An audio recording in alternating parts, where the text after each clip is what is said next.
Oh, menjiletkan. Pantes. Siap. Siap. Mantap.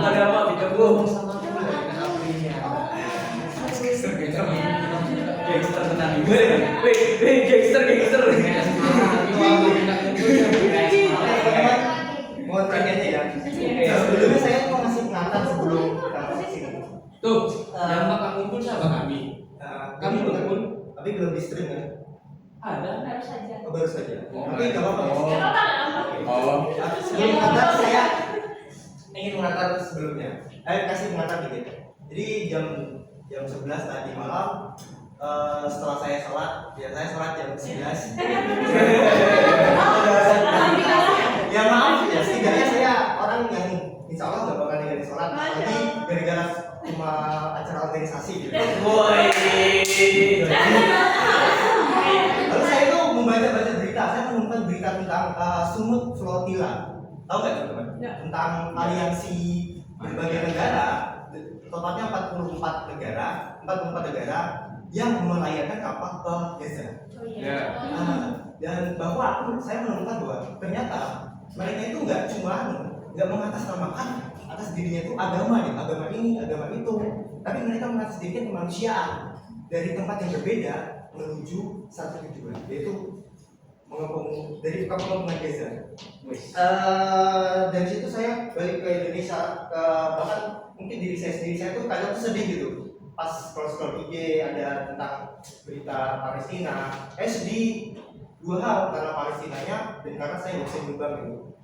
Ya saya masih banyak utang, masih mikir makan gitu. Ya mau nyumbang tuh kayak gimana gitu, saya jadi sedih gitu. Terus ditarik lagi di kemarin Pak Prabowo itu ada, saya kurang set sama pidato Pak Prabowo di PBB yang katanya kami siap mengakui Palestina, mengakui Israel, tapi Israel harus mengakui Palestina. Itu kayak mungkin bisa dibilang itu solusi dua negara yang baik gitu loh. Tapi saya merasa gitu karena di Undang-Undang Dasar yang pertama, penjajahan harus dihapus dari muka kemerdekaan adalah hak segala bangsa dan sebab itu maka penjajahan harus dihapus dari atas dunia.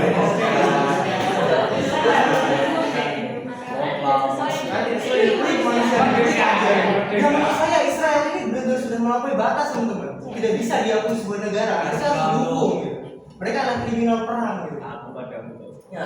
Oke, maka dari sebab itu kita akan menjelaskan tentang bahwa dua filsuf yang tentang kemanusiaan itu tidak harus didasari oleh agama. Jadi agama ada itu. Dan setelah presentasi ini bahkan setelah keluar, saya harap teman-teman tuh bisa mengetahui gitu bahwa jika kita untuk menjadi manusia, kita tidak harus di belakang agama ini, agama itu, cukup jadi manusia. Jadi kita mulai presentasinya. Boleh operator di sini, satu operator. Praktek nggak bisa pakai mic. Iya. Kita langsung ya mati. Nah, ada laptop yang mau dibawa ke sana juga. Boleh. Nanti nggak ini frame. Ini laptop ini. Lanjut aja nggak apa-apa itu. Ini dia sama aku ini, tapi aku. Ini biar harus. Teman-teman bisa lihat di Google Classroom aja slide-nya ya, kemanusiaan, humanism about religion dan judul. Dia muridnya Hegel, tapi kemudian dia menolak idealismenya Hegel. Kemudian pemikirannya itu lebih ke Marx, mempengaruhi Marx muda. Terus masuk ke inti teori proyeksinya Feuerbach. Jadi dari disclaimer cerita Mas Apito tadi bahwasanya aliansi dari beberapa negara yang menuju Gaza itu tidak dengan dilatar belakangi agama yang berbeda, mereka berpatokan dengan satu kata yakni kemanusiaan. Nah, dalam kemanusiaan sendiri, menurut saya itu mempunyai sifat-sifat yang positif, keadilan, kebijaksanaan.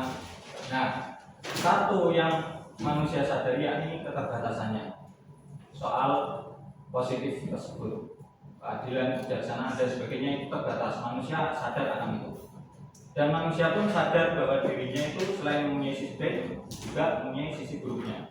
Nah, manusia memproyeksikan sisi baik dari dirinya itu menjadikan sebuah anomali, ya, sebuah anomali atau adi kodrati. Adi kodrati itu kebalikannya kodrati. Kodrati itu Tuhan yang menciptakan manusia. Nah, adi kodrati itu manusia akhirnya menyimpulkan bahwa kebaikan yang ada di dirinya itu diproyeksikan ke sebuah sesembahan atau Tuhan. Jadi maksudnya itu Tuhan bagi menurut Verba itu cerminan dari esensi manusia. Manusia yang memproyeksikan kebaikan-kebaikan, sifat-sifat yang ada di dalam dirinya itu diproyeksikan menjadi sebuah Tuhan. Dan manusia itu teralienasi daripada sifat-sifat yang diproyeksikan tersebut. Teralienasi merasa aku ini rendah, terbatas, elek, yang baik hanyalah Tuhan. Padahal Tuhan itu tadi menurut Verba adalah proyeksi dari kebaikan manusia itu.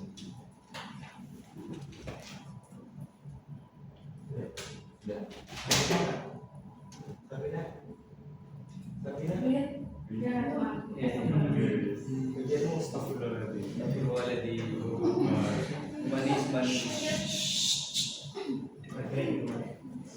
Teologi ke antropologi menempatkan Verba melihat agama khususnya Kristen sebagai bentuk keterasingan karena manusia memproyeksikan sifat terbaiknya pada Tuhan. Meski begitu, agama dianggap sangat penting menuju kesadaran diri. Untuk mengatasi alienasi atau keterasingan, ia mengusulkan menggali teologi dengan antropologi agar manusia menyadari dirinya sebagai sumber nilai dan makna. Fokus dari humanisme Verba, di mana dia menempatkan manusia sebagai sumber nilai dan realitas, mengatur serta identitas fisik yang mengasingkan manusia. Agama dipandang sebagai proyeksi sifat manusia sehingga membuat literasi dari potensi dirinya terbaiknya. Ia menekankan pentingnya pengalaman nyata hubungan antar manusia serta nilai cinta dan solidaritas. Pemikirannya menjadi dasar humanisme modern sekaligus kritik atas agama. Itu sebelahnya Saroni siapa? Itu Saroni musik wis. Duplikatnya Saroni.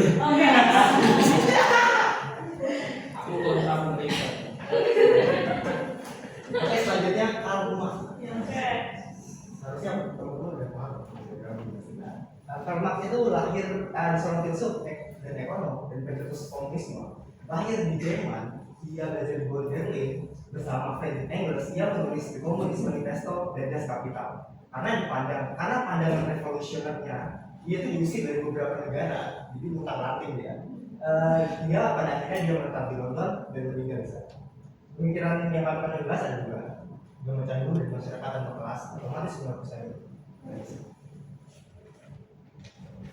Jadi sebelum kita harus tahu Marx itu sangat dipengaruhi oleh dua filsuf di sini.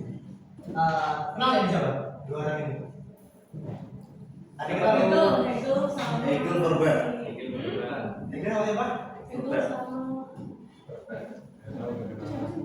Dari kakak ya. Ini tuh Verba teman. Ini Verba dari Hegel. Marx itu mengaruhi dua orang ini. Dari Verba dia mendapatkan alienasi agama, dan dari Hegel dia mendapatkan realitas itu adalah kerja. Dari pemikirannya Marx dia ada pemikiran namanya alienasi kerja. Jadi sejatinya manusia itu adalah dari dia bekerja. Manusia itu jadi dirinya sendiri, otentik, menguasai alam ketika dia bekerja. Namun ketika alat produksi diciptakan, itu menjadikan pekerja ini teralienasi. Karena apa? Karena pemilik modal dan pekerja. Untuk mengatasi semua, dia ingin mengusulkan revolusi untuk menciptakan masyarakat tanpa kelas. Ini dia humanisme radikalnya Justice. Masyarakat tanpa kelas, masyarakat tanpa penindasan, masyarakat tanpa ketimpangan. Woi. Namun di tahap revolusi teman-teman ada penghambat, ada anomali, yaitu adalah agama adalah candi. Agama adalah candi. Itu maksudnya gini, ketika orang-orang ditindas, agama ini menjadi sebuah penenang bahwa ibaratnya gini, ketika mereka ditindas, mereka berpikir, ya wes lah, dibalas sama Gusti Allah di akhirat. Nah, hal yang seperti itu teman-teman malah menjadi legitimasi oleh para pemilik modal bujoy untuk melanjutkan kekuasaan mereka hingga ya mereka tuh ibaratnya di slide selanjutnya adalah yang saya lihat. Nah, semoga Tuhan membalas kita di akhirat. Wah, berjus melegitimasi. Begitu teman-teman. Ya, selanjutnya adalah bisa dilanjutkan Mas Ibu. Selanjutnya itu ada masyarakat tanpa kelas, otomatis akan menghapus agama. Jadi seperti yang dijelaskan kita tadi, agama itu diciptakan dari menurut Marx sendiri itu agama diciptakan dari penindasan dan ketidakadilan dalam bermasyarakat. Yang dimana itu ada sistemnya kelas penguasa dan kelas pekerja gitu. Itu yang membuat agama itu hadir. Yang dimana kelas penguasa kan memiliki kayak harta yang banyak itu dan lain sebagainya, sedangkan pekerja itu dia terus bekerja tanpa memiliki keinginannya sendiri. Yang membuat agama itu kayak aku tuh bekerja seadanya saja gitu. Intinya cukup untuk kebutuhan dan insya Allah bisa bersedekah dan suatu saat nanti akan dibahas oleh Gusti Allah gitu misalkan. Nah, saat masyarakat tanpa kelas itu sudah tidak ada, maka akan menghapus secara otomatis menghapus agama secara perlahan. Jadi semisal tanpa kelas itu dihapuskan. Jadi semua orang itu setara, tidak ada yang penguasa, tidak ada yang kerja. Jadi semuanya setara, maka agama itu hadir sebagai hiburan semata. Tidak ada istilah yang kayak terlalu merendah gitu atau terlalu meninggi gitu. Jadi semuanya itu setara. Mungkin itu saja yang bisa saya jelaskan. Jadi itu presentasi dari kelompok agama. Jadi jika ada salah mau dimaafkan. Jadi bimbingan ya teman-teman bahwa kita menjadi manusia tidak harus didasari agama. Saya harap itu bisa diingat di hati teman-teman. Terima kasih. Assalamualaikum warahmatullahi wabarakatuh.